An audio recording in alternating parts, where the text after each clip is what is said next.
Hi, this is We Know the Rules podcast. I'm Amy Poo. I'm the boxing life coach. I am also the first female professional boxing referee in the UK. In this podcast, I speak to women who are referees, umpires, or officials in their respective sport. They share their stories and their journeys to date, as well as the mindset they need to have in a male-dominant sporting world. I hope you find inspirations from their stories of courage, strength, and determinations so that you can carry on your own journey. Enjoy. Hi, Annika. Hi, Amy. Hi. Hi. Really happy to have you here. So, welcome. Yeah, thank you. Very excited to be here as well. And thank you for the invitation. Oh, not at all. So, Annika, you are an umpire for women's lacrosse. Is that correct? Yeah, correct. Women's field lacrosse.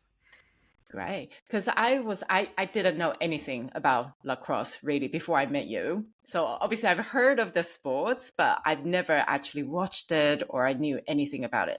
So knowing that we're going to have a conversation, I started to do a little research.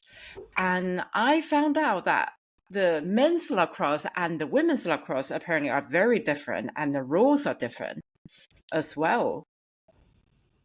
Yeah, that's right. And actually on top of that, add to that we also have box lacrosse and sixes. So there's kind of four codes of lacrosse. But maybe to go back to the difference between men's and women's, the sport came originally from Native Americans. Um, but then how it's developed further, I'd say that the women's lacrosse was developed more in England in um, boarding schools, and then the men's field lacrosse was developed more in the US. And if you think about sort of the differences in sports, there's more entertainment, and it's American football, so it's much more. They wear protection and they can hit each other. And then for women's, it's officially a non-contact sport. So that's where the differences come from. Yeah, that's really fascinating because, I think most people's kind of impression about any sport is that it's the same sport and then you have the men's divisions and women's division. But as lacrosse, it's actually very different. Like you said, that the protections worn are very different. Men's is the actual contact sport, but the women's is non-contact, as you said. Yeah, that's right. It's very different. It's very a different rule book completely. Okay. That's so interesting. That's really fascinating. So, how did you get into the sport? Yeah, as you say, lacrosse is not a massive sport. It's not something that I grew up with, certainly. I mean, I hope that's changing now that we have more junior teams growing. Um, but yeah, I was kind of always excited to try new things. And as a kid, even though I wasn't very athletic or competitive, I did like 8 different sports growing up. Wow. And Okay. then, yes, I know. And apparently, the number 9 lacrosse was just the one that stuck. And it was actually my sister who picked it up first, and I was like, "Oh yeah, I'll try it out and see what she's so excited about, and then at least I know when I go to her games how I can cheer her on." Um, and then I just stuck because I found it's just a very exciting sport, but I think more importantly, just the community and the friends that I was able to make that just make it an amazing sport. Yeah. So you started off as a player. I did, yeah, probably poorly, but yes, I started playing. Yeah. So where were you then? I think that it sounds like you've got an interesting background, right? Do you want to briefly talk about it and kind of like lead into, like where you played and stuff like that? Yeah, probably where I played it was in Utrecht. So I'm from the Netherlands. I don't know if I mentioned that before. I was born and raised in the Netherlands. Did some traveling in between. Um, but for lacrosse, my lacrosse career was mostly in the Netherlands. So I did my studies, my masters. I moved to Utrecht, and that's where I also played. Called the Darmstadt Devils, because they always have to alliterate, don't they? Yeah. Okay. So you first started playing there and Yeah, tell me more. How did you find playing the sport, and how did you kind of transition into being an official? Yeah, I found it so exciting. There's so many new things that you can learn within the sport. I mean, every sport, there, once you get into it, it's always multifaceted. You can increase your speed, your strength, your technique. The team sport also, just how do you communicate with each other. Um, so I found that really exciting to be able to always be able to improve myself. Um, and then one of the steps as well was to actually get my umpiring license, because, well, I thought I might as well know the rules if I'm playing. You need to know what the rules of the game are. Yeah. And I kind of like slowly got into that. Just and maybe something a theme for today as well, as maybe mentioned before, is that I still am insecure, but I was incredibly insecure in my 20s. So it was umpiring wasn't something that I think came naturally to me, or it wasn't something that you think, oh, that's a logical step. But it really helped me to gain confidence and really take that responsibility, and to, you know, where I have that feeling of that you want to give back to your sport. That's an amazing way that you can give back and be, you know, help others as well. Yeah. Don't know if that really answered your question, because I kind of No, wanted it to. does, it does. And then actually in some parts I kind of resonated. So how I got into refereeing was when I was still boxing. So the same reason, kind of like, oh, if I get to know a bit judging, I know the rules and I know what the judges are looking at. Maybe that will help with my boxing career. Didn't really much, to be honest. I was still not very good. But yeah, but that part kind of resonated. But what I found really interesting that you mentioned is that insecurity kind of pushed you on. Yeah, I think that it really did, because I also want to say to everyone that insecurity, I think, is an asset, because it makes you want to be better. It makes you open to feedback and open to learning. And you have the ability to be self reflective and think about all the things that you could do differently and potentially have different outcomes. And then also have the courage to try something new. Um, so I think that having a bit of insecurity and kind of channeling that into a humility to know that you can do better, it makes you better. Um, so I'd say to everyone who is feeling a little bit insecure, is that actually you can do it, Yeah. and you just need to keep at it. Yeah. That I think that is so important. And I think everybody's got a different sort of area being insecure about. Um, but I think that really shows a lot of courage within you, I think, that having that insecurity and recognizing that insecurity within yourself, but you're still able to hold it in and being able to move forward. And that takes a lot of courage and a lot of resilience. Would Oh, you thank agree? thank you. But I think it's so important. Even, having the conversation today, we mentioned that I'm nervous, but it's something that I really want to do. So having that feeling doesn't mean that means that's just something that you can stretch. That's something that you can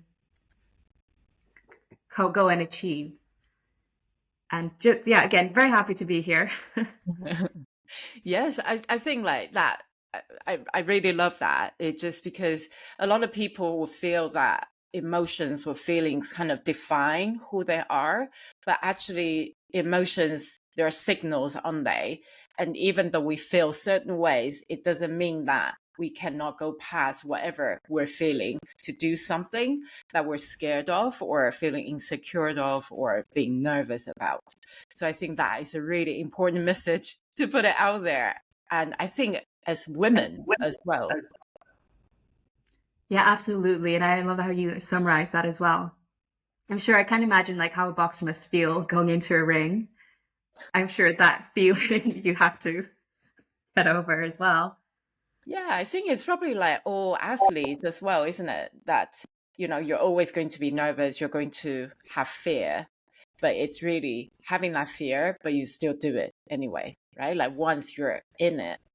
I always say that as a referee, I'm probably more nervous being a referee than being a boxer because the responsibility is very different. And, as a boxer, I, I take punishment because my own lack of skills or techniques or whatever. But as a referee, I'm in charge of my boxer's safety, and that level of responsibility is so much higher. So I always get more nervous. And I'm just wondering, like, how do you feel being the player and being the umpire? Yeah, absolutely. What you said just completely resonates with me. I feel such immense responsibility for the safety of the game. And I think it's why want to put my best into it always, because as I said, I'm not very competitive. So I find it difficult to motivate myself to run, full stop. And I found it a little bit easier playing a team sport. And then it's like, oh, you're responsible for your team to be faster than the other team and get that ball. But then as an umpire, I'm responsible for their safety.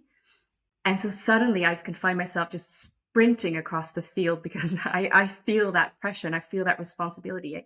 And all that's going through my mind is saying, you need to be in the right position to be there for the safety of these players. We don't care about if you're tired. You are responsible. And that, I think that feeling of, as you mentioned, kind of nervousness is bigger as an umpire. As a player, you're just like, well, oh, we lost. That's fine. But if I'm not there to protect them, that makes me really want to give it my best. Yeah, that's great. Is that something that you feel as well, kind of? Yeah, absolutely. I think it's just like we hold ourselves accountable in that sense, I guess. Yeah, I think accountable is, right word. So could you tell us more about the game, I guess, and perhaps more from the umpire's point of view? That, like you just said, that you have to run across the field to make sure that you're in the right position. I guess my question would be, what part of it that you enjoy the most and which part might be the most challenging so far for you? Oh, that's an interesting question. I think probably probably want to say everything then. Um, Maybe to just kind of draw a picture of what it looks like. I think people describe lacrosse being kind of like hockey, but through the air. Mm. So it's a team sport played on a field about the size of a hockey field. There's a goal, there's a goalkeeper. But the thing that's different is that you can go behind goal. So you can imagine sort of like ice hockey. And what that does to me is make such just interesting attacks that you can make. I feel sometimes in some sports, once you get into attack, then it's just a bit of back and forth. And then suddenly all the things happen. But in lacrosse, there's always something happening because it can go behind goal and then just in front of goal, just have these amazing, interesting setups, both for attack and defense. And it's really exciting to watch. And that means for an official, I think what I like, but also it's very challenging, is that things are happening all the time, everywhere. You can't just look at the ball. You need to be looking off ball as well. And that's why we also have 3 umpires on field. So it's not just you, it's you have to work together with 2 other people to be able to cover everything that's going on. So it's both challenging trying to have like eyes in the back of your head, and then challenging in working together with 2 other people and trying to see what's in their mind and trying to see what they've seen, or are we together doing the right things? So that's both a challenge, but also that's something that makes it really exciting to when you get it right, that's just an amazing feeling. Yeah, I could imagine. That is so fascinating. I absolutely found the sport fascinating because I watched some clips of a game, and then, Yeah. like you said, that the players can go behind the goal. That was so intriguing. I was like, how did that happen? So, like you said, that you have to be watching, like everything happening all at once. Yeah, all So at once. And I frequently find myself thinking, how did that happen? So don't worry. amazing. So you have three umpires on the field at the same time. Right. And one fourth official who's on the sideline. They're also very much part of the team as well. Right. Okay. So one on the sideline, the three on the field. Do you all run with the teams, like up and down the field? Yes. So we have to do a lot of fitness. um, so we talk about having a triangle around the game, so that if you have a triangle, you always have different angles, and we always Mm.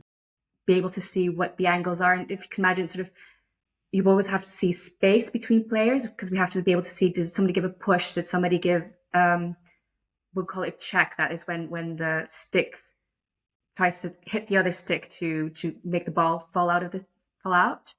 But yeah, so you need always have to have angles, and that's when we talk about a triangle, and that triangle needs to move with however the game is going. So sometimes you can just have there'd be long passes, and you have to run to get the pass, and then the pass goes back, and just just going up and down, running suicide sometimes. Um, yeah. Wow. I mean, I think as the team of the umpire, you're playing the sport in a way as well, right? Because it's also like a team sport within the three of you and also the fourth official on the sideline, because you're kind of moving together. You want to cover all space and all angles. Yeah, we really try to, and that's, yeah, I really feel like a team, and we always say like we're the third team on the field, uh, because yeah, we are a team as well, and we support each other. We try to work together to make one cohesive Yeah. So do team. you wear headphones to communicate with each other? Oh, they're trialing that. Oh, but I've did you never not had. have one before? No, no. So How did you communicate? Like just looking at each other? I don't know. basically, yes, and then like little, because all of the rule book as well, any call that we make, we have signals for it. Right. So we, uh, people in the stands can understand what the call is that we made. Hmm. But then we also have like little signals to each other. Um, and then at the same time, sometimes it goes wrong because, oh, somebody's giving me a wink, and I'm thinking, well, I don't know what that means, but we'll look confident and look like we know what's going on, and then talk about it in halftime. But yeah, it's really difficult, but that's also, I think, the fun of it. Yeah, I can And imagine. So you said that you're bring in the microphone now or the walkie-talkie or whatever you call yeah, I think they're trialing it. So it. Okay. I think what's also really exciting about the sport is so I mentioned there's four codes. There's also box lacrosse, and Mm, then there's a version called the sixes, mm. which is a version that will be played at the next Olympics. Wow, okay. Is that So mixed gender? So both gender? yes, yeah, and Wow, so that's exciting.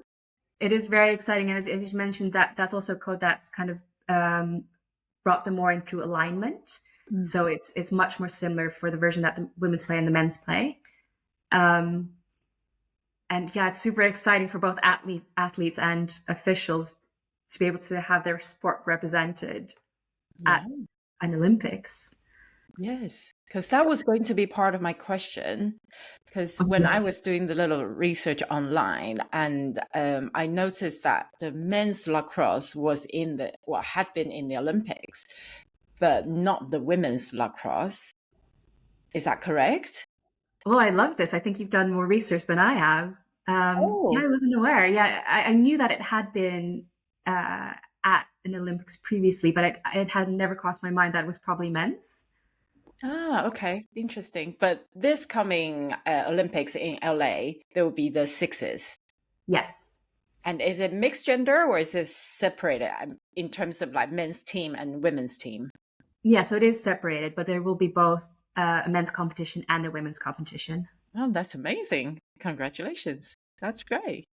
So, in terms of officiating, then, I think the officials for men's lacrosse are called referees because that's more, I guess, contacts and more involvement.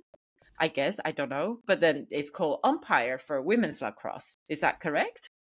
Yeah, it is. And I'm very impressed with your So research. I tried just like, because I had zero knowledge about lacrosse. So, but as an umpire, could you could you officiate men's sixes, or it is there a crossover, or is it always just women's, umpires officiating women's lacrosse? Yeah, so it's 4 different codes, so Yeah. 4 different rule books. Wow. Um, but as long as you get certified within each of those codes, you are absolutely able to do everything that you would want to do. So that's also when you asked me for other people to speak to, is I gave you some names of um, other women. And for example, one, she has her international ranking in 3 of the codes. Wow. And just, yeah, so incredibly impressive that she's, at that level, but also be able to have 3 different rule books inside her head. Uh, I would find that incredibly difficult. Yeah. So how many codes have you been qualified? Well, so I do women's field. That's the one where I'm sort of most developed in. Yeah. I did do my men's license. Yeah. So I don't know if that expires, but technically I could do a men's game. And I'm thinking about also going into sixes and box lacrosse potentially. So I signed up for a sixes tournament at the end of the year. See if I like it. I see. But yeah, I will be very fun, but also I think very interesting experience because yeah, I think as an official, at a certain point, you get to the stage where it's a lot of it is instinct. Mhm. Um, but so when it's a push looks different within each of those codes. So it's Okay. going to be a very interesting little sort of mind game. Yeah. Oh, wow. So all the 4 codes, like you said, that, there are 4 different rule books, and they have different interpretations in terms of a foul, I guess, like just sort of interpreting from what you just said. So as an umpire, you need to know the game you're in and what's the definition of that foul or what it looks like. And then you need to respond straight away with that. Yeah. Yeah. And I think that's what we do as officials, to take something that we observe and then put an opinion on it, Yeah. which will always be a little bit subjective. And I also have to say, I think how the sport has developed in the years that I've been doing it is, I think the level of athleticism has increased. Okay. And so I find with that, for example, that some of the calls that we make are different when I started to what it is now, simply because the level of play has gone up as well. Sure. Yeah. So, yeah, another thing is that it seems like even just within one code, the rules have been updated quite frequently over the years. Is that right? Yeah, very, very much so. And again, impressed by your research. Wikipedia is a great tool. But yeah, so the rule books have changed quite a lot, and I mean I can't really speak for the other codes, but especially for me, women's field has changed incredibly. So when I started, um, the rule was whenever the whistle went, nobody on the field could move. So they'd had to, it was called stand. And just looking back at that, that just, wild if I look back in games 10 years ago. That, just imagine every time the whistle went, everyone just frozen in place. Yeah. And how Um, has it been changed now? So the same kind of rule, I guess. How has it evolved? yeah, so it was that rule kind of changed from one year to the next. So it felt as a really massive change to how the game flowed. Um, I think that's a really hard question. I want to say maybe 6 years ago, something like that, when that rule came in. But the rules books, they get updated about every 2-ish, 3-ish years. And every time there'll be big changes, which makes it really, I think it's good because they're obviously trying to improve the sport. But it also makes it really challenging both for players and officials that every time there's a new rule book, you kind of have to adapt and figure out, oh, actually, what does this mean? How do we apply this? It works in theory, but how does that look in real life? So yeah, there's always a bit of a jump start at the beginning. You just really need to, a little bit of chaos that you need to get through. Yeah. So is there a season in the sport in terms of, the competitions and stuff? So that, start of the season, you bring in the new rules, then you might be, like you said, a jump start. But then over the season that you can sort of, I don't know, practice a bit more or? Yeah, so I mean, we have the probably a difference between a national competition, which normally just runs same as a school year, so starting in September, October, and then running until May, June, and then the international competitions tend to be in the summer. So it kind of depends if you're able to find a good tournament to kind of get into the new rule book. And it's actually what we're doing right now because there's a new rule book that's getting implemented this year, coming into effect. Wow. But so it's really difficult to find the right opportunities because ideally you want to be at a tournament where you're working internationally. And so you're all getting through that the same way. You're agreeing on how to implement things. At the same time, the international tournaments are also the high level ones. So you don't really want to be figuring things out at those points. So sometimes what happens is that we implement the changes in our national competitions, but then you're working a little bit in silos. I mean, obviously we're talking to each other, but you're not really seeing and working together on field all at the same time. So then you come to the next summer and you're like, oh, okay. Oh, is that how it should work? And then so that first year, that's really kind of just getting through it. Yeah. Right. So you mentioned about the national competitions, international competitions. So 2024, so last year, was it quite a big year for you in terms of being an umpire? Yeah, it was a massive year, really, really big. And it was such an exciting year.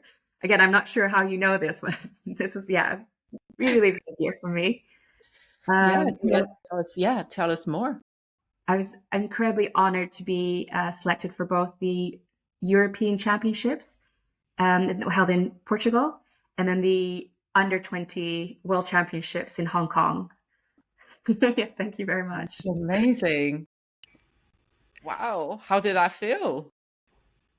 Yeah, again, just an amazing honor. I think always to be selected for an event, let alone 2 events, is just really, really, really massive honor.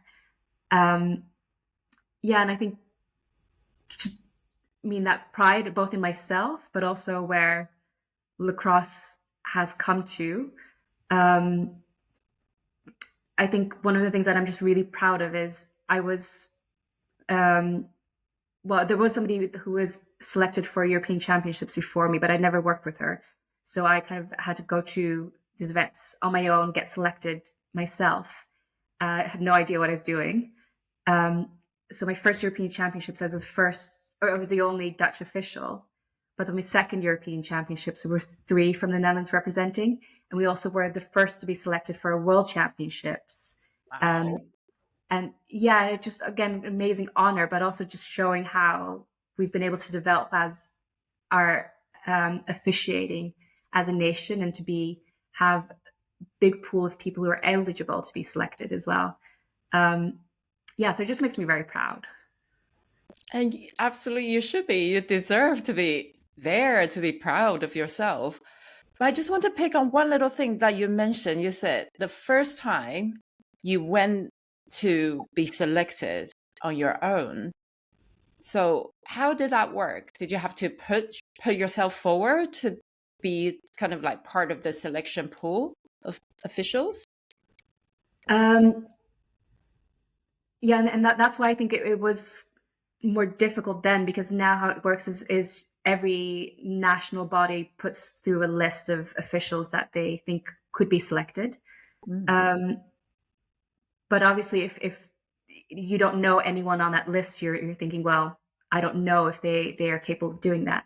So how my career went is I went to an international tournament quite quickly. My career was international to me, so it meant I came to England. Um, that was my first foray into international umpiring, and I had a fantastic mentor who was also happened to be the coordinator for European lacrosse, in coordinator for officiating. And she really kind of took me by the hand and helped me um, develop myself.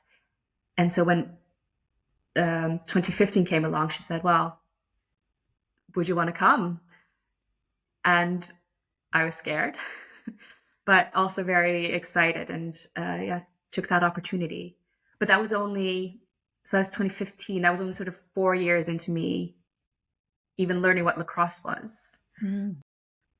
So looking back, it just went incredibly quickly, very quickly outside of my comfort zone, but incredibly grateful that I had that opportunity, that I had that mentor to encourage me to do all these things. Yeah, I think the role of having having a mentor is so important, isn't it? And just to have someone to be there and just to support you and to sort of guide you, who's been there and done that and can could give you advice. Yeah, incredibly important. And I think also maybe to call back to sort of how we met at a conference on diversity and officiating, Mm.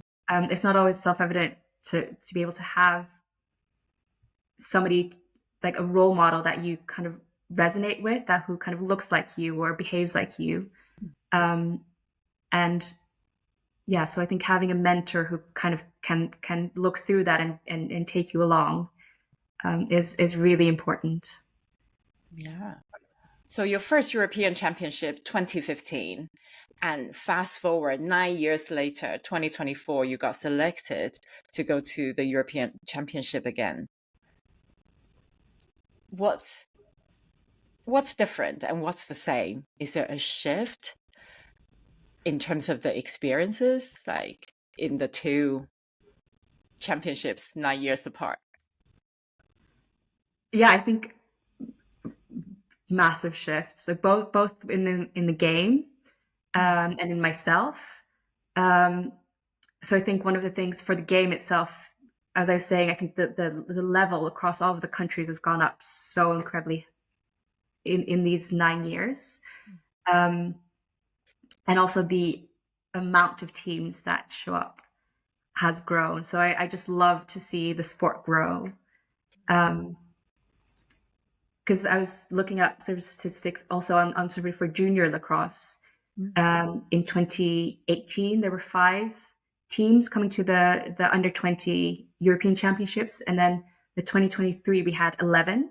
So that's quite a big jump Yeah. in a few years, and also considering that we had the pandemic, just really amazing to see just the growth of the sport in a relatively short amount of time. And then I think the other part of your question is, I think, see a big shift in myself. So again, yeah, very, sort of having this insecurity. I think that's always been sort of a part of me. And if I look back on everything, it's well, I think I'm quite confident to share. Like, I've cried quite a lot.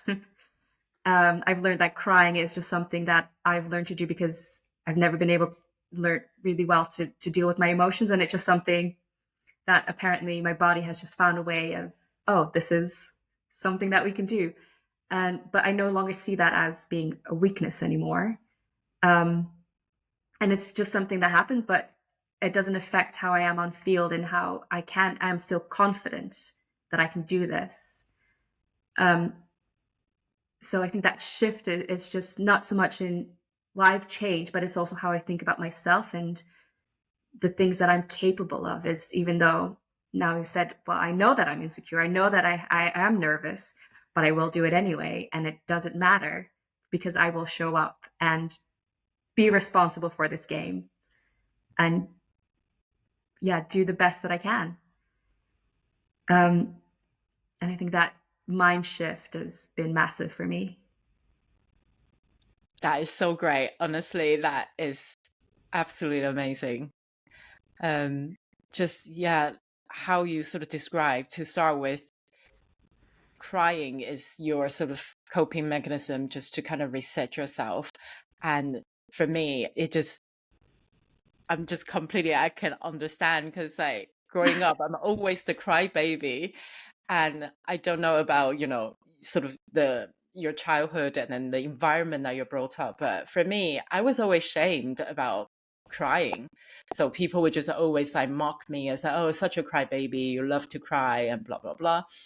And so I think growing up, like I was kind of conditioned and just like, yeah, don't cry, like try to hold it in. But now I'm just kind of like, well, it's fine. Like, it's how I express myself. I'm just gonna cry. It's all right, So that I completely, yeah, It's just an emotion as well. It's like, well, we laugh because we feel something. Why isn't that not the same for crying? It's just something that happens, yeah. and it doesn't. And I think also, for myself, what also really helped is how learning a bit. Or somebody said, and I don't think there's necessarily research about it, but in the generation that I grew up and probably the generation before that, I think, actually crying is something that is seen as acceptable for girls, and less so fighting and being aggressive and shouting, whereas for boys it's kind of the opposite. And then so it's that may be sort of, it was kind of such an eye opener that I also cry when I'm angry. Okay. So I don't know if other people relate to that, but so I realized that, I don't cry because I'm feeling weak, but sometimes it's also because I'm actually feeling very angry. Whereas somebody who's grown up differently might have then become aggressive or other things, and it's just something that happens, and it's all fine. Yeah. And it's about learning about yourself, I guess, that having that awareness of, right, this is how I deal with things, or this is how I express my emotions or feelings. And that self-understanding is very important, isn't it? Yeah, really important. And I have to also say that I wouldn't have gotten here without a lot of coaching as well. Yeah. Do you Yes. want to tell us a little bit more? So, Um, well, just that I've had a lot of coaching, and also coming back that I know that you also coach. Um, so I just wanted to emphasize the importance of coaching, and how just having that, being able to invest in yourself, and having that just reflection on who you are, and what makes you tick, and having somebody to help you along that way is just really powerful, to help you just understand yourself and understand how you can make what you thought as a weakness, make it your strength. So yeah, just very big supporter of coaching. yeah. Yeah, I think it's kind of like what we said about having a mentor and having a coach as well. They serve different functions. And as a coach, we sort of put up a mirror for the person to kind of reflect on, oh, what's happening here? And then I really love what you said, that, sometimes we thought it's our weakness, but actually we can turn that into our superpower. Yeah, and I think it's also a superpower that you're able to do that, and have that mirror to help people along. Oh, thank you. Yeah. So,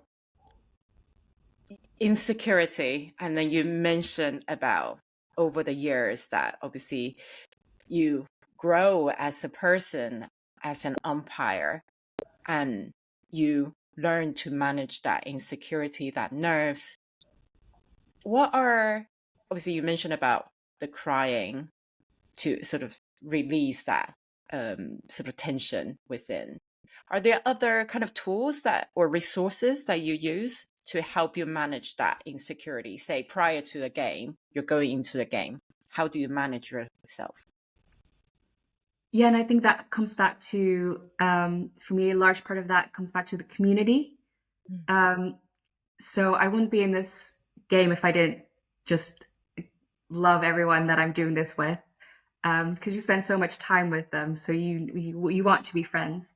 That also means that you have a support network, and just really to both I get over those nerves by making use of my support network, but also being that support to others.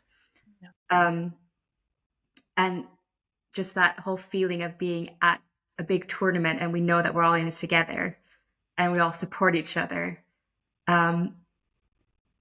is how I kind of feel the strength and feel that confidence of, yeah, I can do this, and getting my mind into the game as well. And then obviously we have the sort of more formal tools where we then have a pre-game. So then we because we work in teams that we might never have worked with before. So we might have just met that day. I need to figure out how we can work together, but also how we can support each other. So I think being a community and being supportive, being inclusive is, I think, how we support each other to overcome insecurities that we inevitably all have somehow. Yeah. Yeah, that's great. Yeah, I think community is really important. Definitely. So for yourself, so you mentioned that you're from the Netherlands and you grew up there. You were born and brought up in the Netherlands. Yeah, for the most part, we did move to China for about a year. Okay. Yeah, so when I was about 6, we moved to China, went to Guangzhou. Okay. I went to an American international school. Okay. That's where the accent comes from. But yeah, and then the most part grew up in the Netherlands. Okay. And so, how about your cultural background? So, your family, where they from originally, and how has that, I guess, impact your upbringing? And well, we'll get into the sport slightly later on, but would you like to talk a little bit about that? Yeah, sure. I think the easy way to say it is that my parents are both Chinese Indonesian. Okay. But growing up, I got so confused because my dad was born in the Netherlands, moved to Indonesia, moved to China, moved to Netherlands. I think my mom's born in Indonesia, moved to Thailand, moved to the Netherlands. So, there's brief moments that I thought I was Thai because I was just so confused. But last time you talked about Thailand, what's happening? But yeah, so I think that's sort of in a nutshell. I think what the background. My parents, they both came to the Netherlands to study, and then stayed in the Netherlands as well. So, your parents are Chinese Indonesian, Yes. and you were born and raised in the Netherlands, but obviously you look different to most of the European people or the Dutch people. Has it have any impact on you as growing up or in the sport? Yeah, I think yes to both. Especially looking back now, I realized that as a child, where I never had a sense of sort of being anonymous. So even if somebody doesn't know me, they can point me out in a crowd. So it made me feel quite aware of my surroundings and being seen. And I think that's translated to fishing, that I've actually kind of found that quite easy, because it's almost, when you're official, that you are always, even if you're out of your uniform, you might be seen, and people might think something about what you do, or so I think that's helped me kind of have that sort of professionalism in officiating. But still, there is an element where it also makes me nervous, because I think I'm lucky enough that I haven't really had any threats, but I know of friends who have been followed and threatened. So I always like to be as anonymous as I can be. So I like to get out of my uniform quite quickly, and then if I'm feeling extra like that, I'll change my hair to be less recognizable. But I still know that I'm probably one of the few, people who look like me in that whole crowd. So yeah, it's something both. I think that's helped me in being aware of my surroundings, but also makes me feel sometimes nervous in what could happen. And at the same time, I want to say that I love lacrosse for it feels so inclusive, and being able to go international and working with super international and diverse group of people has just been really incredible. To be a diverse group and take everything from all these different cultures together. So yeah, just a little positive note. Yeah, but thank you so much for sharing that. So you feel like you're constantly being judged, and that must be really difficult. Yeah, and it's almost kind of lucky that I now realize it more looking back. Probably wasn't as aware that was something that was different from other kids at the time. It sort of goes back to the theme that you change something into your superpower, in terms of you use that into your officiating, that you know you're being seen on the field, and you're probably being judged by the spectators as well, but you almost have that armor now that it's okay. I've gone through that.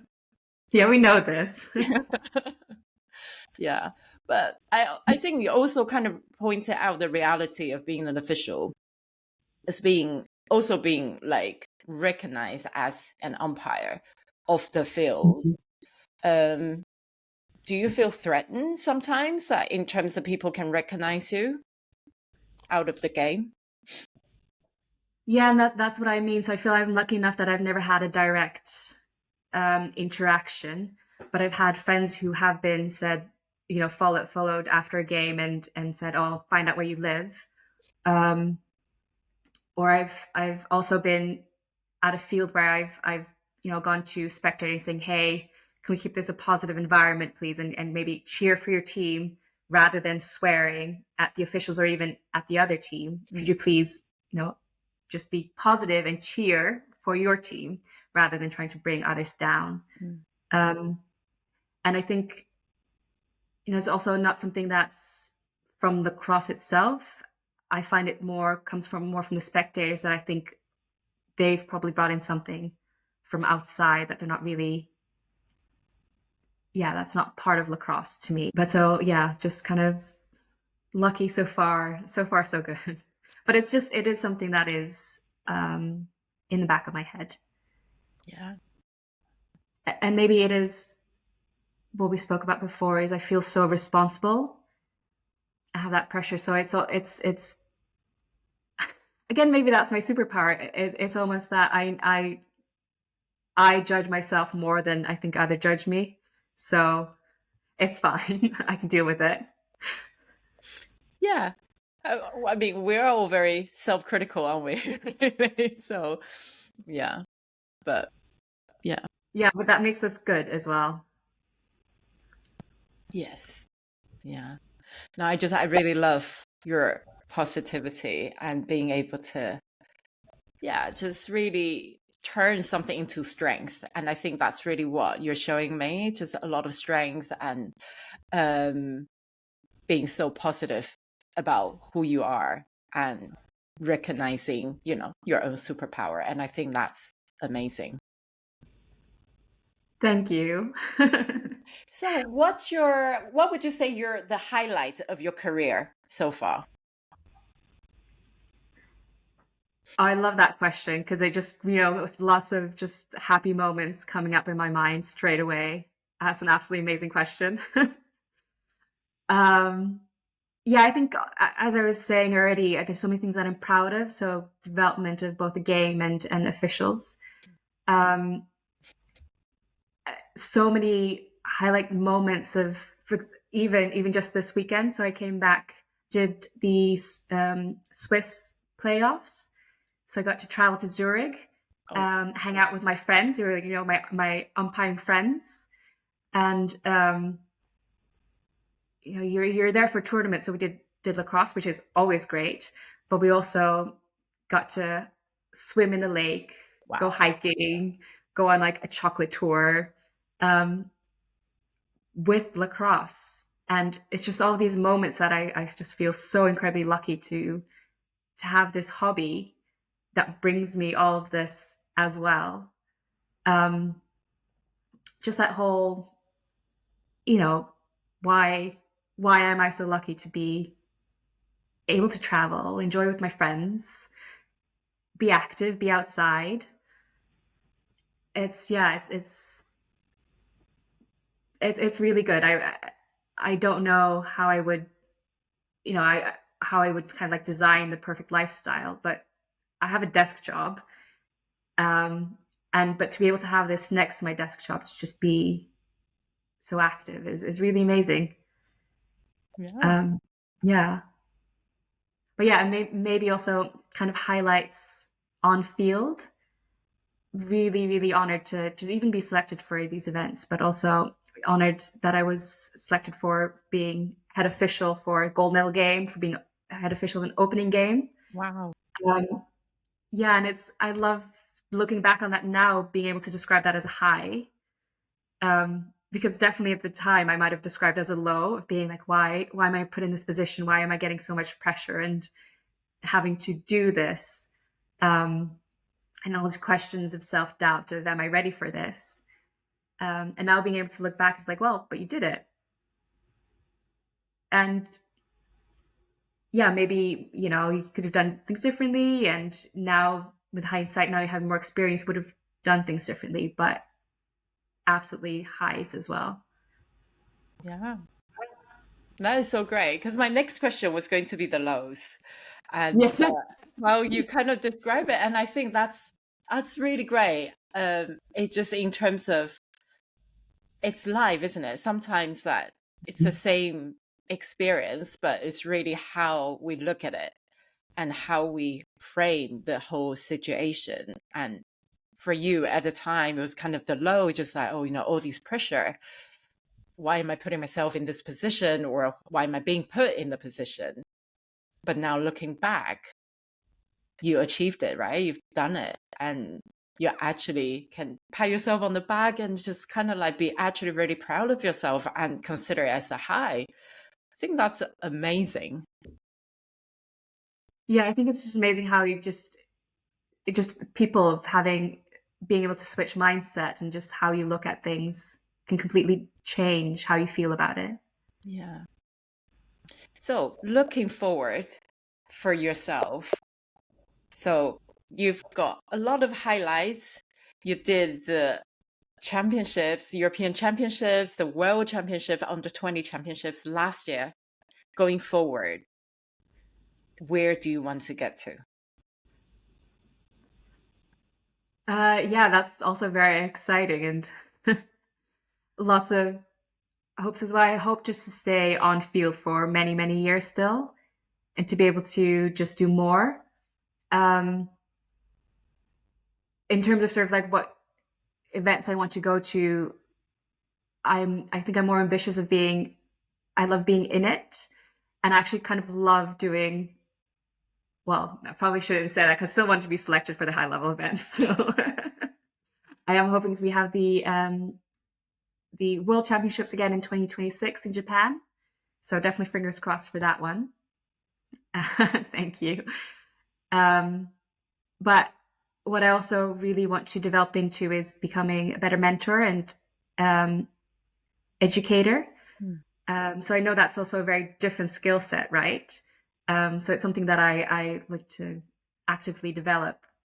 And also very lucky that our governing body has put out a educating course where you can learn about education styles and how do adults learn, how can you give feedback, and you can also get a certification in that.